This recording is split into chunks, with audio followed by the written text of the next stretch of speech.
papaludo. Hanggang sa isang araw ay umamin si Cherry sa amin, nabuntis siya. Natakot daw siyang magsabi sa parents niya kasi baka magalit ang tayo. Unapon, uluyang sumuko. Ano yung mga baon mga kuko dito, oh. Ha? Mga baon yung kuko. Hindi, nag-umpisa yun. Para sa akin. Tinulungan ko si Cherry at Ian na sabihin sa mga magulang ni Cherry ang buntis ito. Dahil siyang panagutan ni Ian at pagkasulat. Hindi naman nagalit ang parents ni Cherry. Hindi ang nanay ni Cherry at kaintindihan namin yun, papagulo. Bago patuloyan yung mga ni Cherry ay nagpakasal na sila ni Ian. Siyempre, ako ang best man. Mga naglalakad si Cherry, pumunta kay Ian sa simbahan, ay hindi ko napigilan ng sarili ko ng Ian. Pinakalan ng lahat na lupa yun ng kasiyahan. Pero hindi nila alam na lupa yun ng kabiguan. Kabiguan sa pag-ibig dahil kailangan ko na talagang tanggapin. Kaibigan lang ako para kay Cherry. Ngayon ay nanganak na si Cherry Papadudod sa Sierrong Gaan. Parang be. Napunta sa tamang lalaki ang kaibigan Sinatanggal ko yung sa isang ganun yan eh. pagbuhay sila ng masaya.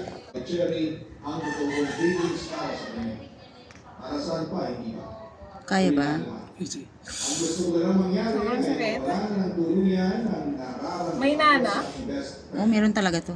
Sa ngayon ay magpo-focus muna ako sa aking sarili at naniniwala ko na may inilahanap ang pamilya ng Diyos para sa akin. Nagmamahal lang. Ay, nakabaon. Tunay na mahirap mahulog Ayun, no, sa isang kitang-kita yung kuko, oh. may risk na mawala ang iniingatan ninyong pagkakaibigan. Sa sandali na aminin mo sa kanya ang nararamdaman. Pero Ano, makatawag. Ito ano yung nakabaon? Malaki. resulta ng iyong gagawin. Matulis.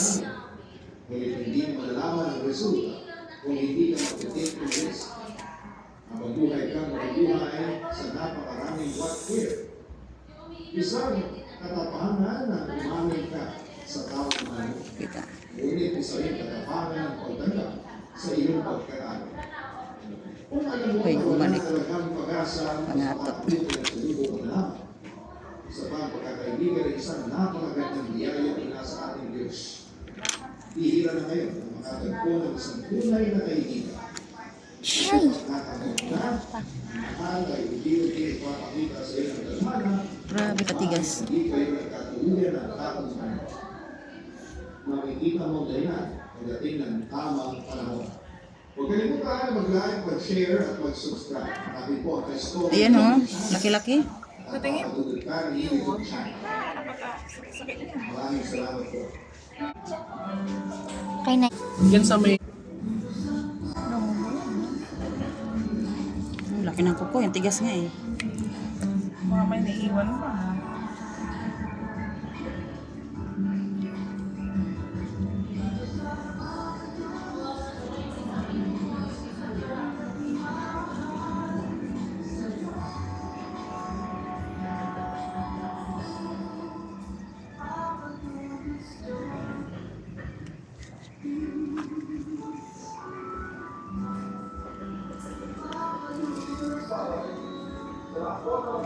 Huwag kalimutan mag-like, mag-share, at mag-subscribe. Maraming salamat po sa inyong lahat.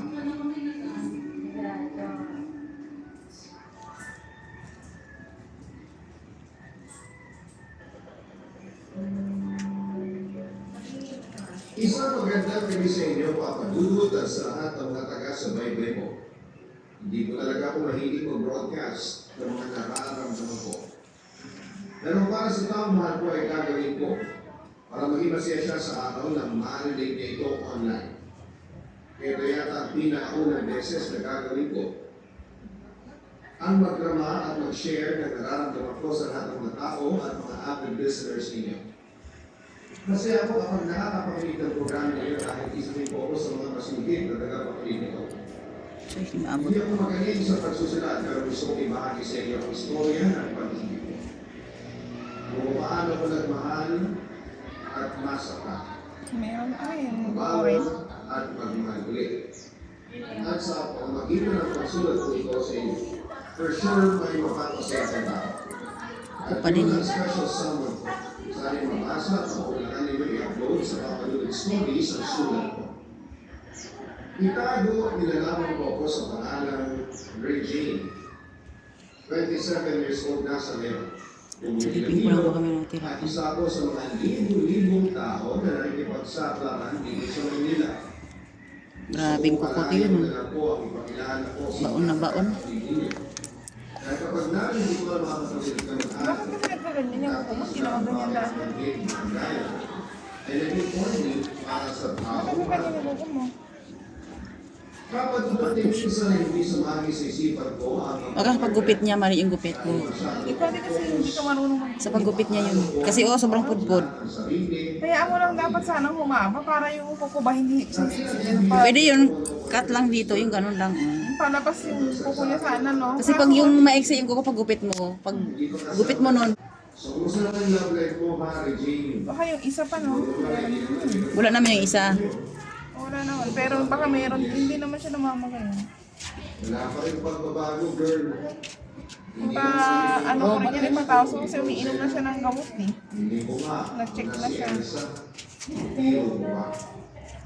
Ganun. Mamamay, may daw sa barracks niyo na naman. Okay sa Yung mga maniligaw mo, na habang napili sa kanila, curious na tanong sa akin, o ng kaibigan ko.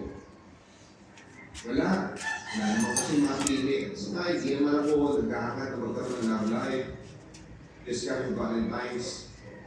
Eh ano ngayon kung ako ngayon? Diba?